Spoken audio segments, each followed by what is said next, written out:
Important ક્વેશ્ચનમાં હવે આવે છે સેકન્ડ ક્વેશ્ચન આના પછી બાયો સાવર્ટનો નિયમની સેકન્ડ ઉપયોગિતા. હવે આપણે જોવાના છે એક વર્તુળાકાર લૂપ લીધી આપણે શું લીધી? એક વર્તુળાકાર વાહક લૂપ લીધી. ચાહે આખી વર્તુળાકાર હોય અને આખી વર્તુળાકાર લૂપ છે, ચાહે પછી અડધી વર્તુળાકાર લૂપ છે, ચાહે પછી એ ચતુર્થ ભાગ છે અને ચોથો ભાગ છે વર્તુળનો, કે પછી આપણને ખબર જ નથી કે કેટલું છે, આપણને ફક્ત ખૂણો ખબર છે, કેટલો ખૂણો બનાવતી એક લૂપ છે. તો અગર આપણે આવી રીતના કોઈ લૂપ લઈએ તો તેના કેન્દ્ર પર, ધ્યાનથી સાંભળજો, તેના કેન્દ્ર પર કેટલું ચુંબકીય ક્ષેત્ર બનશે? આ સરસ મજાનો ક્વેશ્ચન આવે છે એક્ઝામ. ચાલો, તો આ સરસ મજાનો એક્ઝામ ક્વેશ્ચન ક્રેક કરવો હોય તો ધ્યાનથી આખા વિડિયોને પહેલાથી લઈને છેલ્લા સુધી જોજો. ચાલો આપણે સ્ટાર્ટ કરીએ.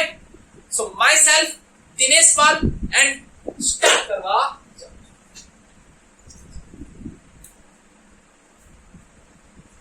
हेडिंग लगाओ वर्तुळाकार वाहक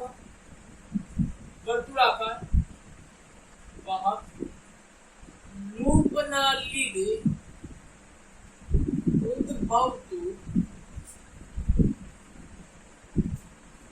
લૂપના કેન્દ્ર પર ઉદ્ભવતું ચુંબકીય ક્ષેત્ર. ચુંબકીય ક્ષેત્ર.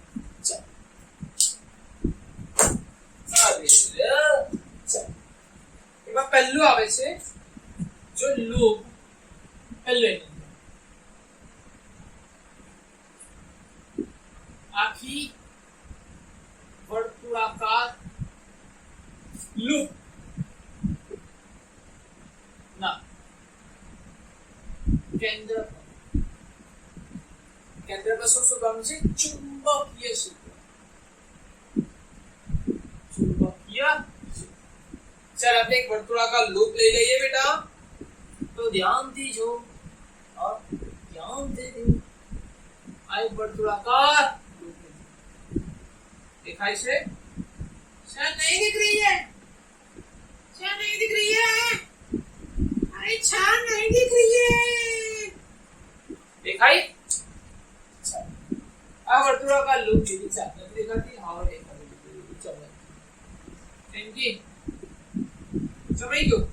એકદમ ચમકીલા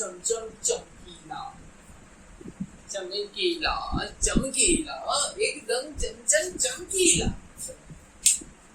આના કેન્દ્ર પર મારે ચુંબકીય ક્ષેત્ર જોવા. આ લૂપમાં માની લો કે આ દિશામાં વિદ્યુત પ્રવાહ વહે છે. આ દિશામાં વિદ્યુત વિસંગડી દિશામાં વિદ્યુત પ્રવાહ વહેતો છે. અગર તમને યાદ રહી જાય તો ધ્યાનથી જોજો.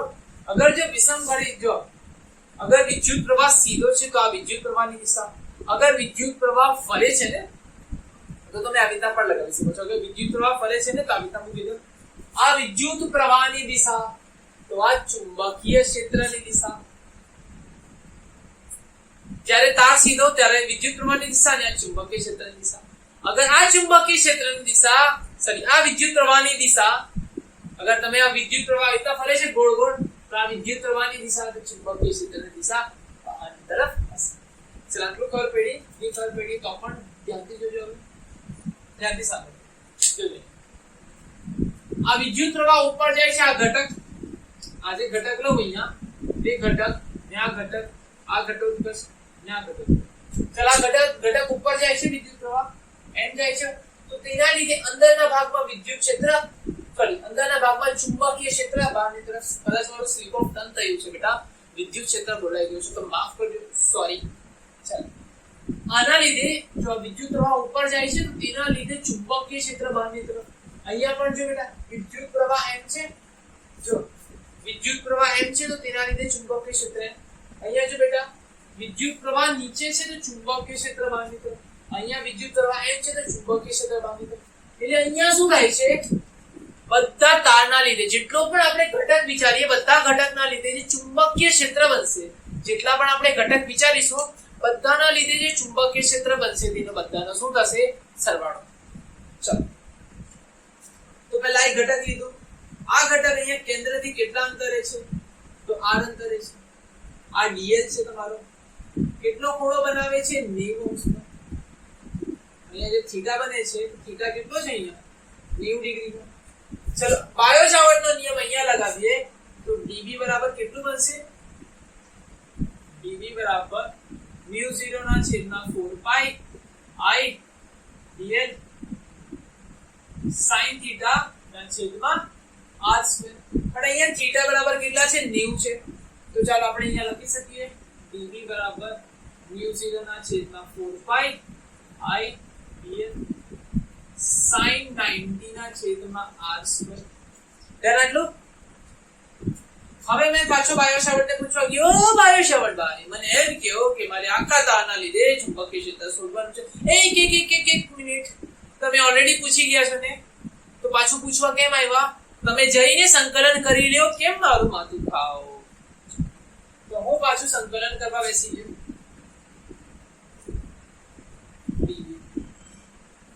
પાછું અંદર જોયું μ0 ના છેદમાં 4 પાઈ I dl ના છેદમાં r સ્ક્વેર. sin 90 તો કેટલા થઈ ગયા? બમ બમ બોલે કરીને થઈ ગયા. ચાલો હવે મેં પાછું અચળ વસ્તુ કાઢવા લાગી, પહેલા થિયરીની જેમ અચળ બધી વસ્તુ કાઢવા લાગ્યો બહાર. μ0 બહાર, 4 પાઈ બહાર, I બહાર, r સ્ક્વેર પણ બહાર. કેમ? r ત્રિજ્યા છે, બધી જગ્યાએ બદલાતું. ચાલો આટલું ક્લિયર. હવે શું થયું? હવે ધ્યાનથી જોજો.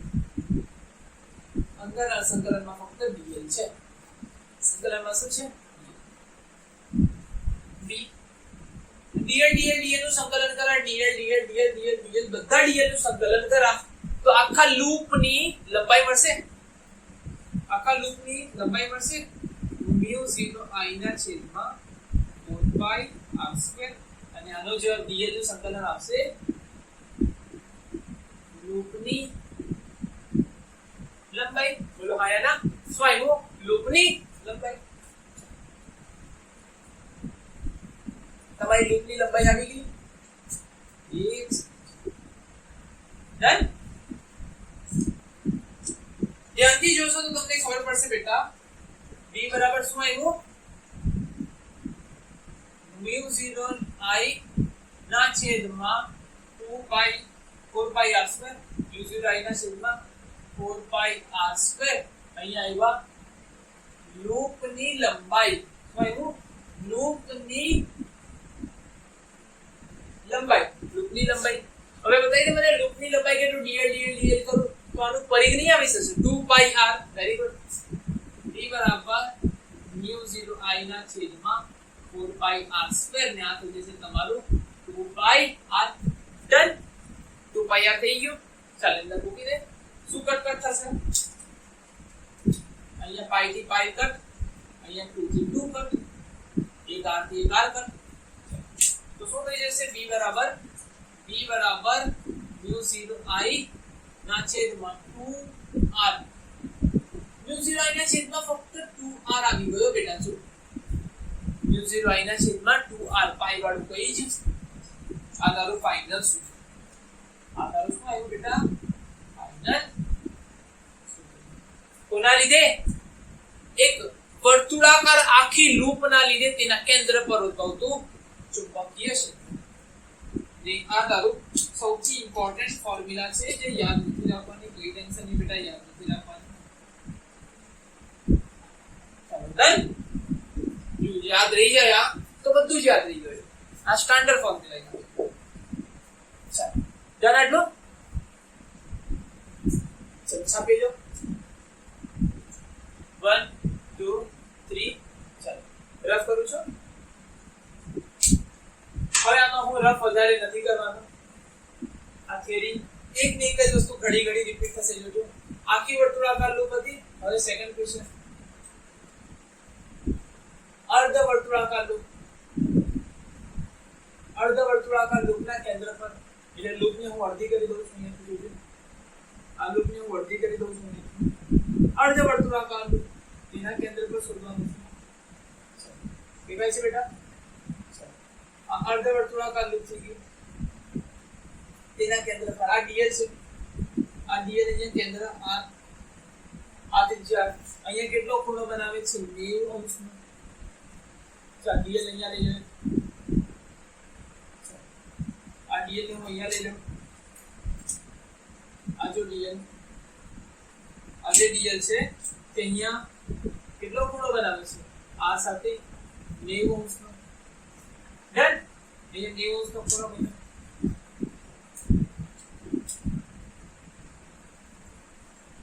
થીટા બરાબર 90 ડિગ્રી. આના લીધે પાછું આ છે અર્ધવર્તુળ છે. અર્ધવર્તુળ છે, આવી રીતના વિદ્યુત પ્રવાહનું વહન થાય છે. ડન. આટલો અર્ધવર્તુળ છે. અર્ધવર્તુળ આના લીધે નાનું ચુંબકીય ક્ષેત્ર. જો આ અર્ધવર્તુળ અંદર આ રીતના વિદ્યુત પ્રવાહ પસાર થતો તે dl ઘટક લીધો. તે ત્રિજ્યા સાથે કેટલો ખૂણો બનાવે છે અંતર સાથે r સાથે 90 અંશનો. અહીંયા ચુંબકીય ક્ષેત્ર કેટલું બને છે? એક અર્ધવર્તુળાકાર લૂપના લીધે જે ચુંબકીય ક્ષેત્ર બનશે બેટા એક dl ઘટક સ્લીપ ઓફ ટન એક dl ઘટકના લીધે જે બાયો સાવર્ટના નિયમની ઉપયોગ મદદથી જે ચુંબકીય ક્ષેત્ર બનશે તે dB બરાબર μ0 ના છેદમાં 4 પાઈ આઈડિયલ sin θ ના છેદમાં r આટલું બનશે. થીટા બરાબર 90 મૂક્યું બંધ થઈ ગયા. પાછો બાયો સાવર્ટે પૂછો કે પાછો મને કીધવાઈ મેળાઈને કીધું કે હવે તમને તો કેટલી વાર કહેવાનું, તમે હાથ ધોઈ તમને કહીને હું તો થાકી ગયો. તમે સંકલન કરો. E બરાબર સંકલન કર્યું, અચળ વસ્તુ બધી બહાર આવી ગઈ, ફક્ત અંદર dl કર્યું. dl શું છે? લૂપની લંબાઈ. શું છે? લૂપની લંબાઈ. હવે અહીંયા લૂપની લંબાઈ કેટલી હશે બેટા? વેરી ગુડ, પાઈ r. વેરી ગુડ, પાઈ r થશે બેટા. અહીંયા તો નીચે 4 પાઈ r² હતું, અહીંયા આવશે પાઈ r. તો અહીંયા કટ કંઈક ઓછું થશે. શું ઓછું કટ થશે? અહીંયા જોજો પાઈ પાઈ કટ થશે અને એક r કટ થશે. એટલે નીચે 2r ની જગ્યાએ શું આવી જશે? 4r થઈ ગયું. હવે અહીંયા શું આવ્યું? માની લે આ તારી લૂપ છે. લૂપના કેન્દ્ર પર જે ચુંબકીય ક્ષેત્ર અને એટલી ત્રિજ્યાનું બીજું એક અર્ધ લૂપ લીધું છે. તેના કેન્દ્ર પર જે ચુંબકીય ક્ષેત્ર બને છે તે બંને વચ્ચેનો સંબંધ જોઈ લઈએ. આની કેન્દ્ર પર બને છે તે b1 છે, ત્રિજ્યા r છે. આની પર ત્રિજ્યા r છે, આના કેન્દ્ર પર b1 b2 બને છે. આની અંદર પણ વિદ્યુત પ્રવાહ છે, આની અંદર પણ વિદ્યુત પ્રવાહ આવી છે. તો જે b2 છે તે અર્ધવર્તુળના લીધે જે બને છે, અર્ધવર્તુળના લીધે જે ચુંબકીય ક્ષેત્ર બને છે તે આખાના લીધે બનતા ચુંબકીય ક્ષેત્રનું અડધું છે. જોઈએ અહીંયા 2r હતું તેનું અડધું થઈ ગયું. ખબર પડી બેટા? પાકો. હવે આનો સ્ક્રીનશોટ લઈ લે ફટાફટ બેટા. ડન. 1 2 3 ચાલો. હવે અર્ધવર્તુળ થઈ ગયું. હવે કેસ નંબર 3 આવે છે. કેસ નંબર 3 શું છે? ચતુર્થ વર્તુળના લીધે. ચતુર્થ વર્તુળાકાર લૂપના લીધે તેના કેન્દ્ર પર ચતુર્થ એટલે ચોથા ભાગનું એ આવી રીતના આને પણ કાઢી નાખું. આટલા ભાગને કાઢી નાખ. આ કેન્દ્ર પર ઉદ્ભવતું ચુંબકીય ક્ષેત્ર. પાછું એક ઘટક લીધું dl. r dl અને r વચ્ચેનો ખૂણો 90. સેમ આ ઘટકના લીધે ચુંબકીય ક્ષેત્ર. ચાલો sin 90 1 બધું અચળ બાર કર્યું. dl નું સંકલન લૂપની લંબાઈ. લૂપની લંબાઈ કેટલી હશે આ કેસમાં? Pi by 2r. Pi r by 2 એટલે અડધું થઈ ગયું. અહીંયા પાઈ r બાય 2 તો 4 ને 2 8 થઈ જશે એટલે નીચે હજી અડધું થઈ ગયું. હવે આ કેસમાં શું થશે? કે હવે જે ચતુર્થ વર્તુળ બને છે, ચતુર્થ વર્તુળ બને છે. આ બધાની ત્રિજ્યા r છે અને તેમાંથી વહેતો વિદ્યુત પ્રવાહ પણ આવી છે. આની અંદરથી વહેતો વિદ્યુત પ્રવાહ આની ત્રિજ્યા r. તો અહીંયા જે ચુંબકીય ક્ષેત્ર બને છે b2. b2 તે કેટલું છે? b1 કરતા ચોથા ભાગનું. હવે કેટલું બની ગયું? b1 કરતા ચોથા ભાગનું. ચાલ આનો પણ સ્ક્રીનશોટ લઈ લે બેટા ફટાફટ. ડન થઈ ગયું. ચાલ 1 2 3 ડન. હવે થોડુંક ઇમ્પોર્ટન્ટ આવે છે બેટા, જે આવે છે વર્તુળાકાર વાહક લૂપ. તે બી કેવી? ચાપ વાળી.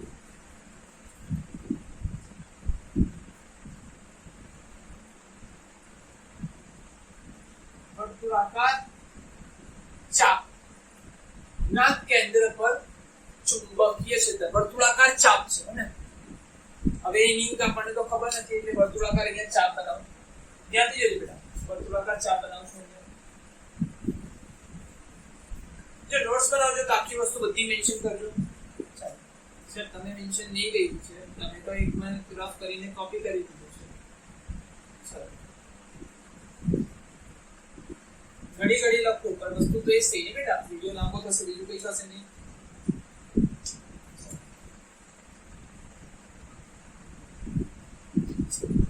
ના વર્તુળાકાર લૂપ છે એક વર્તુળાકાર લૂપ અહીંનું કેન્દ્ર છે આ કેન્દ્ર પર ચુંબકીય ક્ષેત્ર કાઢવાનું છે ચલા જે ખૂણો છે તે ખૂણો માની લઈએ આપણે આલ્ફા એટલું માની લીધું આલ્ફા આની જે ત્રિજ્યા છે તે ત્રિજ્યાને આપણે લઈ લીધું આર શું લઈ લીધું તો ચાલો અહીંયા પાછળ એક આપણે ઘટક લઈએ dl તે કેન્દ્ર સાથે કેટલો ખૂણો બનાવશે r ને આ કેટલો ખૂણો હશે 90 ડિગ્રી ચાલો અહીંયા પાછળ કેટલો છે θ = 90 ધ્યાનથી જોજો ફક્ત dv બરાબર સેમ આ નાના ઘટકના લીધે ઉદ્ભવતું ચુંબકીય ક્ષેત્ર કયા બિંદુ પર p બિંદુ પર m છે ચુંબકીય ક્ષેત્ર ચાલો m છે બહારની તરફ આટલું sin 91 બધી વસ્તુ અચળ કરી સંકલન dl નું સંકલન લૂપની લંબાઈ ચાલો આટલું થઈ ગયું હવે અહીંયા આટલું જ જશે લૂપની લંબાઈ તો અહીંયા લૂપની લંબાઈ કેટલી આવશે લૂપની લંબાઈ કેટલી આવશે આ 4πr² લૂપની લંબાઈ જોઈએ છે તો લૂપની લંબાઈ કેટલી આવશે બતાવો તમને જો અહીંયા રિલેશન ખબર હોય બેટા ચાપની લંબાઈ બરાબર r ગુણ્યા આલ્ફા થશે ત્રિજ્યા અને ખૂણા વચ્ચેનો ગુણાકાર ત્રિજ્યા અને ખૂણાનો ગુણાકાર ચાપની લંબાઈ આપે છે ખ્યાલ છે બેટા પાક્કું ત્રિજ્યા અને ખૂણા વચ્ચેનો ગુણાકાર ધ્યાનથી સાંભળજો બેટા ત્રિજ્યા અને ખૂણા વચ્ચેનો ગુણાકાર આપણે ચાપની લંબાઈ આપે તો ચાપની લંબાઈ મળી જશે આલ્ફા અને r એક r થી r કટ થઈ જશે બસ બીજું કંઈ કટ થવાનું તો b બરાબર શું આવશે b બરાબર આવશે μ0 I ના છેદમાં 4πr અને આલ્ફા પણ આને બેટા તમને મને ખબર છે કે તમારે યાદ રહેવાનું નથી કાં તો તમે આ સૂત્રને પકડો અને કાં તો તમને તરીકો આપું છું તેવી રીતના બધા સૂત્રને યાદ કરો કેવી રીતના જોજો આને આવી રીતના કરો b બરાબર μ0 I ના છેદમાં 2r એક વર્તુળના લીધે બને છે આટલું બને છે હે ને ચલો એક 360 ખૂણાના લીધે આટલું બને છે હવે એના ટુકડા કરી દઈએ 2π સાથે તો એક ખૂણાના લીધે બન્યું આપણને એકમ ખૂણાના લીધે હવે આપણી પાસે ખૂણો કેટલો છે આલ્ફા તો આલ્ફા સાથે ગુણાકાર કરી દઈએ આ કેવું કર્યું ખબર 2π ખૂણાના લીધે μ0 I ના છેદમાં 2r તો આલ્ફા ખૂણાના લીધે કેટલું તો આલ્ફા ગુણ્યા જો μ0 I ના છેદમાં 2r ગુણ્યા આલ્ફા છેદમાં 2 બસ આ ટ્રીક પકડજો તમારું કામ થઈ જશે આ તમારું આવ્યું ચુંબકીય ક્ષેત્ર ચાલો આટલું ડન થયું સ્ક્રીનશોટ લે પછી આ સૂત્રની મદદથી હું પાછું પેલું બધું લખી દઉં ડન કાં તો આ સૂત્રને પકડી દો μ0 I ના છેદમાં 4πr² આપણે આ તો કરતા જ છીએ dl sin θ હતું ને dl sin θ dl નું સંકલન થઈ ગયું આખું 2πr πr બાય આ ત્રણ સિચ્યુએશન બનશે ચલો ક્લિયર તો શું આ સૂત્ર યાદ રાખવાનું છે આ સૂત્ર યાદ રાખો કોઈ બી સૂત્ર યાદ રાખો તમે તમારી રીતે યાદ રાખજો કે તમારો ન્યુમેરિકલ અથવા આ થિયરી તમારી છૂટવી નહીં જોઈએ ખોટી પડવી નહીં ક્લિયર છે હવે જો આ સૂત્રને થોડુંક આપણે લગાવીએ વર્તુળ પર લગાવીએ 3 પર લગાવીએ તો જોજો શું થશે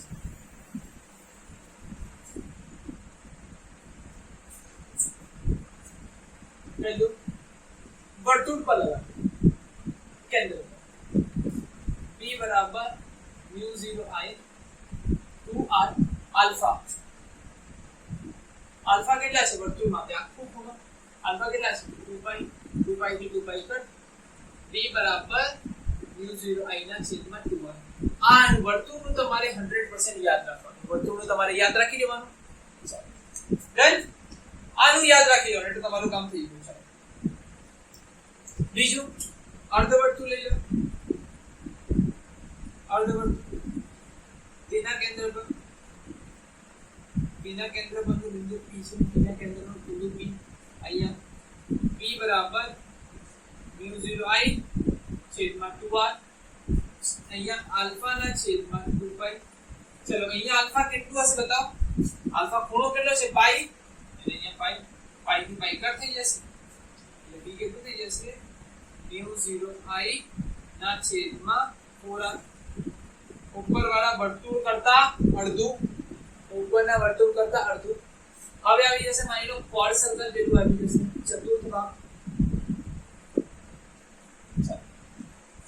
ક્વોડ સર્કલ આમાં વિદ્યુત પ્રવાહની દિશા બતાવજો વિદ્યુત પ્રવાહ તાર છે અહીંયા બિંદુ P પર શોધવાનું છે તો અહીંયા શું થશે